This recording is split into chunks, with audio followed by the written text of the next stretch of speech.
Hello everyone, in this video I'll be showing you how to get the face cam and the face tracking in Roblox. So if you are new on channel, please subscribe to our channel, like the video. As you can see, it is tracking my face, tracking my voice, and also you can see there is a face cam. So how can you get this all together? So guys, before starting your new channel, don't forget to subscribe, like, share. So let's start. First of all, you have to go to roblox.com, or you can open the app, Roblox app, and now you have to go to in settings.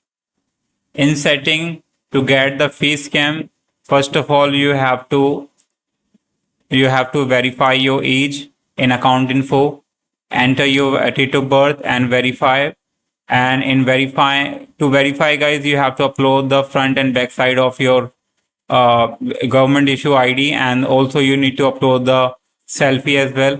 Once you upload, the congratulation message will be appear that your age is verified.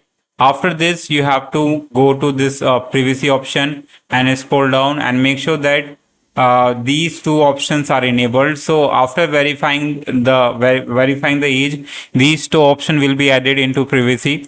Now you just need to click on the toggle button to enable it. Once you enable, the yellow green dot shows that the Roblox is using your camera, and the red dot shows that Roblox is recording your video audio.